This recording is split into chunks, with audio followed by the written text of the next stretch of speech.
The Adulting with ADHD podcast is not a substitute for medical advice. Please see a medical professional if you think you have ADHD or if you have questions about your current treatment. To support this podcast or to access the podcast archives, visit patreon.com/adultingwithadhd.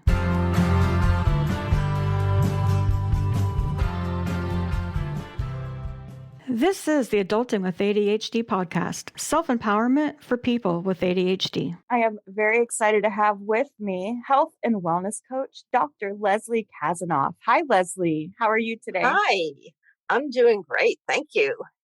No problem. And do you want to tell us a little bit about what you do in your health and wellness practice and what you're about? I moved into the health and wellness space after being a chiropractor for 25 years, running a holistic chiropractic practice.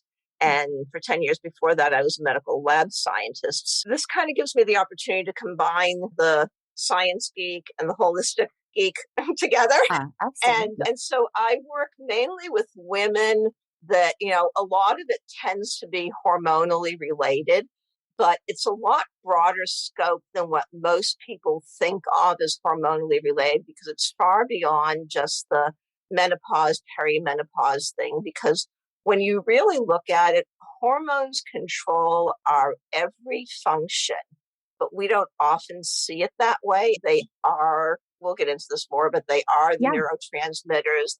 They are all the hormones that aid our digestion and cause our moods and our energy levels, and just every metabolic function is controlled by your hormones. Yeah, I'm learning that the hard way these days. That's why I'm so excited to talk to you today, because it does seem like everything is just so interconnected and hormones just seem so fundamental. And I don't feel like we talk about it enough. Yeah. Go ahead. I think not only do we not talk about it enough, I think given the medical model, we don't realize that we have an influence on it. So we think that our hormones are a combination of our genetics and luck and that whole thing. But that is not what the science shows at all. And in fact, when you look at things, especially, which I'm sure we'll get into more with this discussion, with things like the neurotransmitters, which govern your moods and how clearly you think and all that, so much of that is dependent on your gut microbiome and on what's on the end of your fork.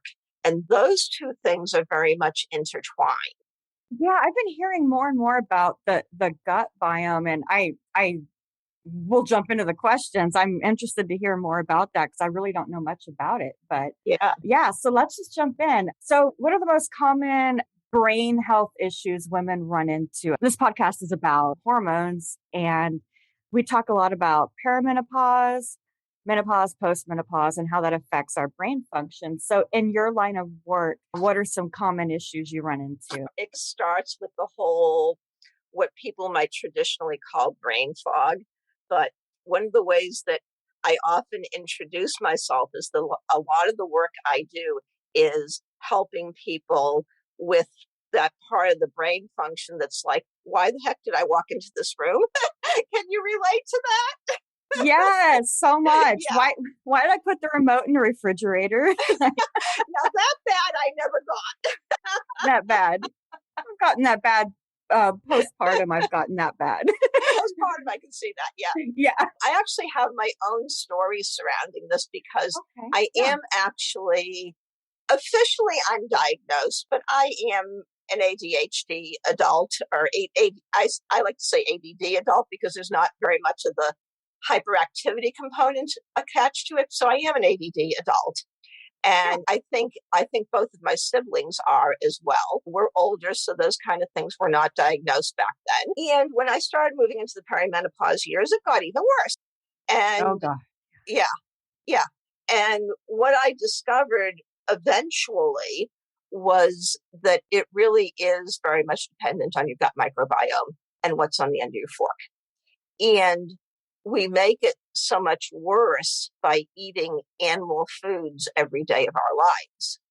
And when you think about it, we don't think about that piece of cheese that cheese stick that we ate for lunch. We don't think about that as animal food. We don't think about the yogurt as animal food. But especially with the cheese, that's concentrated. And all of those products have naturally occurring hormones, even if they're organic and grass-fed, because they're from, and I just saw that look on your face. It's really? Yeah. Did I just quit cheese sticks? Because that freaks me out. I remember those headlines in the mid-90s when hormones in milk were a thing. But right. I didn't really think about the cheese. Yeah. But yeah. Well, yeah. First of all, that was added additional hormone. Okay. Oh. Okay. That's added additional hormone. There's naturally occurring hormones, even in the organic and grass-fed stuff, just because it's from a cow. And not only that, look at this. The function of dairy milk is to turn a cute little 40-pound calf into a 1,000-pound cow. That's terrifying. So think about the hormones that are inherent in that, and then you're concentrating that into a cheese stick. I'm thinking about all the milk my daughter drinks. And I think about, I remember I just remember it being in the news. Girls were growing up quicker. And I think about that. I have a 4-year-old and I'm thinking of all the milk she drinks. That's incredible. That's incredible. Yeah. Wow. Yeah.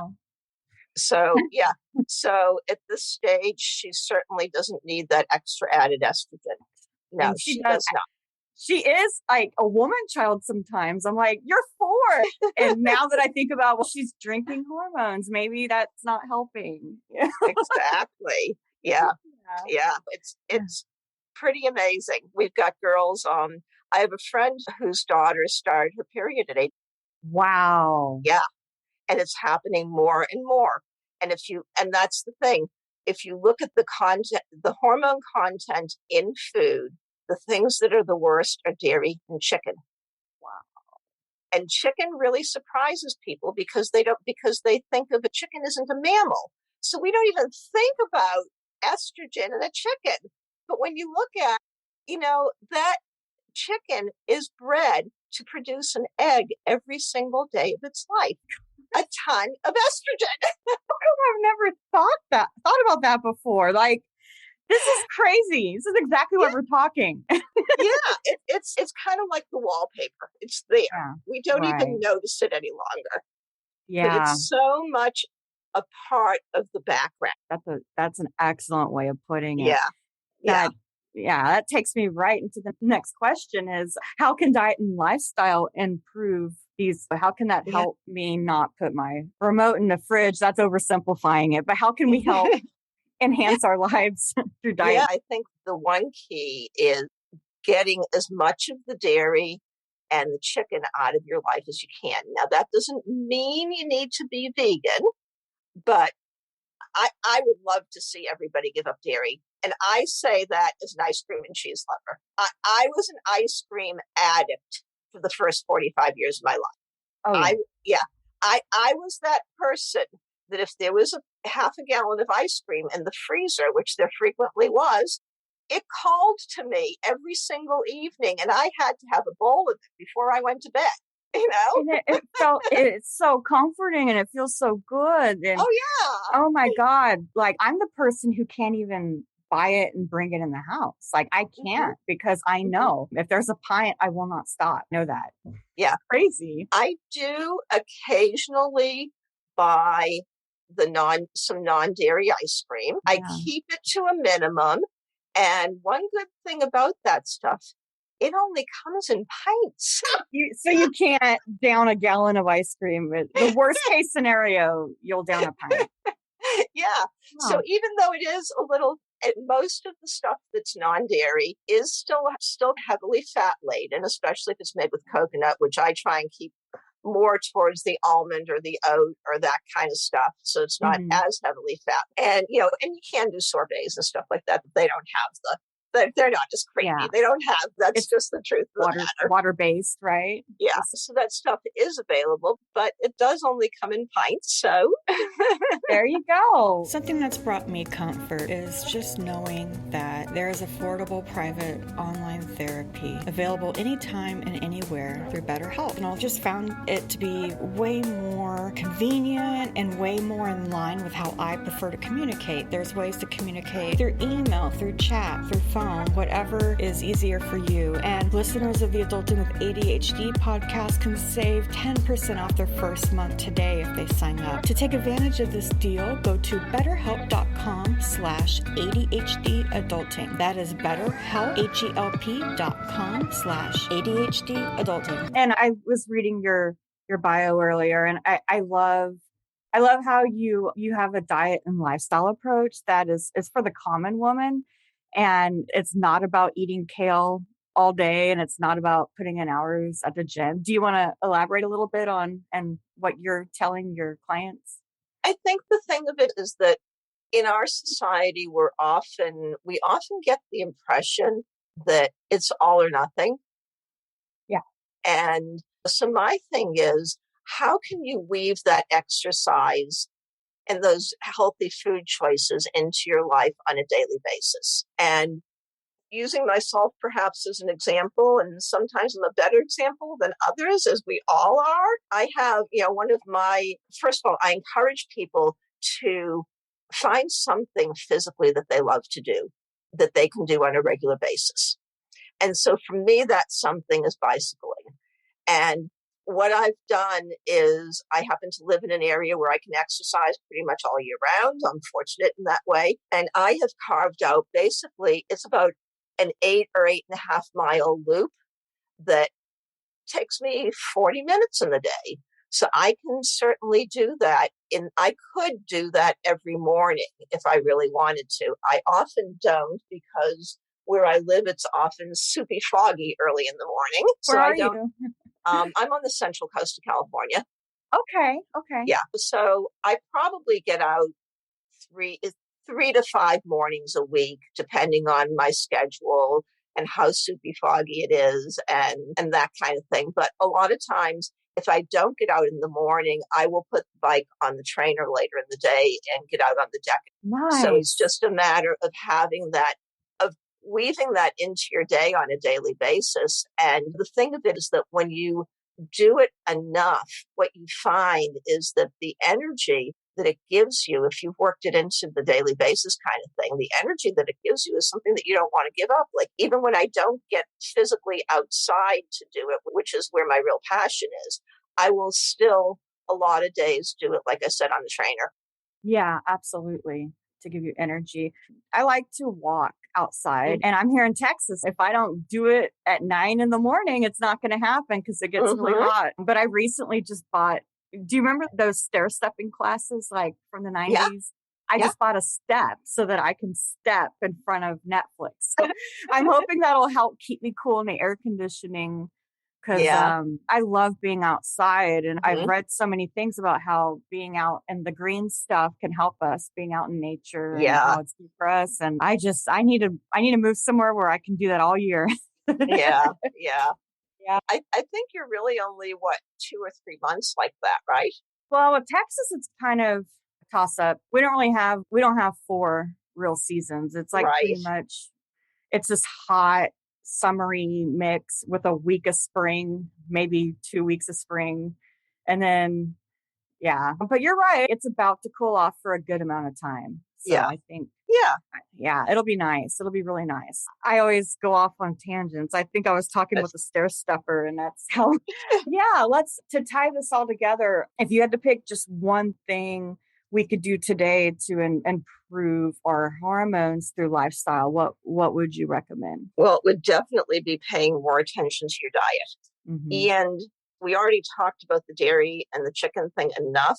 The other thing that I did want to mention that I think ties in a lot with the AD is getting some greens into your body on a regular basis, like preferably daily, because that also helps the blood flow to the brain. It also helps feed the good guy bugs in your gut, which helps make those neurotransmitters. Yeah, we need to circle back and talk about the gut biome. I just went right past that. Yeah, before we do that, when you're talking about eating fruits and vegetables, are you referring to in the raw form, or does it matter? I think with greens, it's good to have some fresh greens daily.